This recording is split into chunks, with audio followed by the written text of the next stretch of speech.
People today earn more money than their parents ever did. So why does almost everyone feel broke? This isn't about bad habits. It's about how the system changed. Hey everyone, I Alex Hopper welcomes you back to the channel. Before we begin, I need to clarify something important. The face you see in these videos and the voice you hear, those are not unique anymore. Anyone can use them. You'll see them on many channels. But the original creator is me. I was inactive on YouTube for a while, and during that time, many channels appeared claiming originality. I'm back now. And from here on, this channel is the original source of these ideas. Don't get confused by copies elsewhere. Let's continue. If you're new here, hit that subscribe button because today we're re-diving into something that affects every single one of you watching this video. No matter where you live, the US, Europe, India, or anywhere else, the cost of living is rising faster than people realize. But nowhere shows this problem more clearly than the United States. Here's something wild. The median household income in America in 1980 was about $21,000. Adjusted for inflation, that's roughly $74,000 in today's money. Today, the actual median household income is around $75,000. So technically, people are earning slightly more than their parents, right? Then why does it feel like we're going backwards? Why are people working longer hours, taking on side hustles, and still struggling to save anything at the end of the month? The answer isn't what you think. It's not about avocado toast or coffee subscriptions. Those things barely move the needle. What changed is the structure of our expenses, the big stuff. The things you can't negotiate your way out of. And that's where this story gets really interesting. Let's start with the biggest one, housing. In 1980, the median home price in America was $64,000. That same home today, over $400,000. Now you might say, wait, but didn't you just tell me that incomes kept up with inflation? Exactly. Income kept up with inflation. But housing prices didn't just keep up with inflation. They completely outpaced it by almost 6 times. Let me put this in perspective. In 1980, a median-priced home cost about 3 times the median household income. You could realistically save up, get a mortgage, and own a home within a few years. Today, that same calculation shows homes cost over 5 times the median income. In expensive cities like San Francisco, Austin, or Seattle, we're talking 10 to 15 times annual income. Here's what this means in real terms. Your parents could buy a house by saving for a couple of years. You need to save for a decade, maybe more, while also paying rent that keeps going up. And rent isn't cheap either. The average rent for a 1-bedroom apartment in a mid-sized American city is $1,500 to $2,000 a month. That's $18,000 to $24,000 a year. Almost a third of the median income just gone before you even buy groceries. The rule used to be, spend 30% of your income on housing. For millions of Americans, it's now closer to 40 or 50%. That's the first crack in the system. But it gets worse. Let's talk about college. Your parents were told, go to college, get a degree, get a good job. And for them, it worked because college was affordable. In 1980, the average cost of tuition at a public university was about $900 a year. Adjusted for inflation, that's around $3,000 in today's money. What's the actual cost today? Over $10,000 per year, and that's just tuition. Add in room, board, books, and fees, and you're looking at $25,000 to $30,000 a year at a public university. For private universities, we're talking $60,000 to $80,000 a year for 4 years. Here's the math. A student graduating today has, on average, $30,000 to $40,000 in student loan debt. Some have $100,000 or more. Now imagine starting your career at 22 years old with a massive debt hanging over your head while also trying to save for a house that costs 5 times your annual salary. You're already behind before you even start. And here's the cruel irony. That degree doesn't guarantee the same return it used to. Entry-level jobs that required a high school diploma in 1980 now require a bachelor's degree. But the pay hasn't increased proportionally. You're paying more for education, taking on debt just to qualify for jobs that used to be accessible without a degree. This is the second crack. Now, let us talk about something Americans deal with that almost no other developed country does. Healthcare costs. In 1980, the average American spent about $700 a year on healthcare. Today, that number is over $12,000 per person. $12,000. And that's with insurance. If you don't have insurance, a single hospital visit can bankrupt you. Here's a real example. Having a baby in the United States costs, on average, $10,000 to $15,000 with insurance. Without insurance, $30,000 to $50,000. A broken arm, $5,000.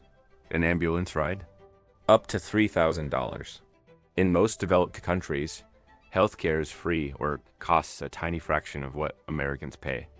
But in the US, it's become another massive expense that quietly drains your bank account, and it's not optional. You can choose not to buy a new car. You can choose not to go on vacation, but you can't choose not to get sick. This is the third crack in the system. So we've tackled the giants: housing, education, and healthcare, but the financial squeeze doesn't stop there. Let's talk about everything else that's quietly draining your bank account. First up, childcare. If you have kids, you know this is a huge one. The average cost for daycare in America is around $12,000 a year per child. That's like a second mortgage payment just so you can go to work. It's a brutal choice many parents face: work to pay for childcare or stay home and lose an income. Then there are cars. Unless you live in a handful of cities, you probably need one.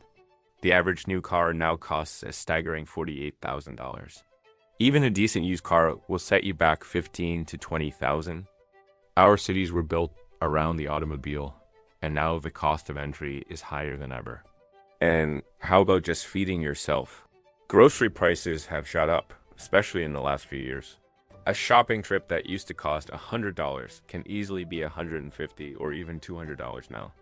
It's a constant, week-by-week reminder that your money just doesn't go as far. Let's not forget insurance. Car insurance, home insurance, life insurance. It all seems to creep up year after year. Another silent drain on your budget. But here's the real kicker. All the new expenses our parents never had to worry about. Internet bills, cell phone plans, streaming services, cloud storage for your photos, software subscriptions for... These aren't luxuries anymore. They're essentials for functioning in modern society. Individually, they might seem small, but add them all up, and they create a constant, low-level financial pressure that never lets up. Now, I can hear the counter-argument, but wages have gone up too, right? Well, technically, yes. But that's only half the story, and it's the misleading half. Here's the crucial piece of information they don't tell you. While the median income has just about kept pace with basic inflation, worker productivity has absolutely skyrocketed since the 1980s. We are generating far more value per hour than ever before. If our wages had actually kept pace with our productivity, the median income today would be well over $100,000. But it's not even close. So where did all that extra value go? It went to corporate profits, to shareholders. To the top 1%, the numbers are shocking. The bottom 50% of Americans now own just 2% of the nation's wealth. Meanwhile, the top 1% owns over 30%. This isn't a political opinion. It's just the mathematical reality of our economy. And what this means for you, for me, for most of us, is that we're working harder, we're more productive. But we're seeing a smaller and smaller slice of the pie. The system is increasingly designed to extract as much value from our labor as possible, while giving us back just enough to get by, but not enough to truly get ahead and build real, lasting wealth. This is why the old financial advice feels so insulting. When someone says, just budget better or stop buying lattes, they are completely missing the point. Your parents' generation had a buffer. They could make a financial mistake, mess up their budget for a month, and still afford their mortgage. They could take a family vacation and still put money into savings. They had a margin for error. Most of us don't have that luxury anymore. When essentials like housing, education, And healthcare already eat up 70 or 80% of your income. There's nothing left to cut. You can't budget your way out of a systemic problem. You're already running on fumes. And the worst part is how the system makes you feel like it's your fault. It fosters this sense of personal failure. You feel like you're not working hard enough, not saving enough, not smart enough with your money, but it's not you, it's the game itself. The rules have been rewritten while we were playing. We're still told the same old story. Get a degree, work hard, save your money, and you'll achieve the American dream. But that formula doesn't work when the cost of entry has exploded, and the rewards for your hard work have been siphoned off.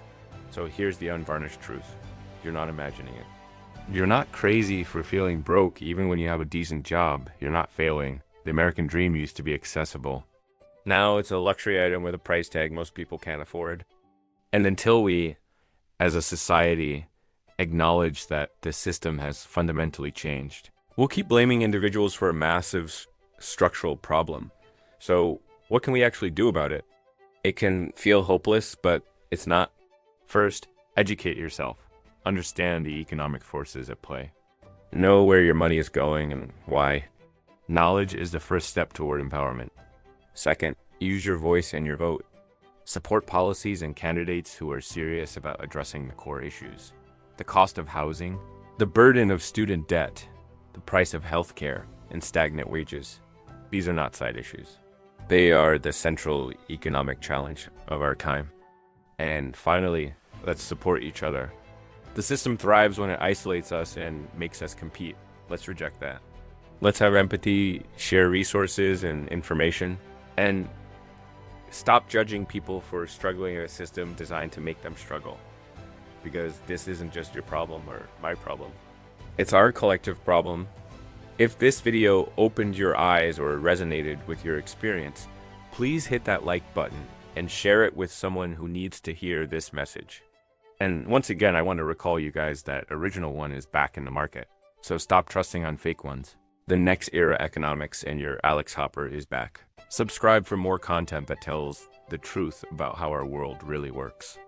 And I really want to hear from you, so drop a comment below. Do you feel this squeeze? What's the single biggest expense holding you back? Let's talk about it. Thanks for watching, and stay strong out there. I'll see you in the next one.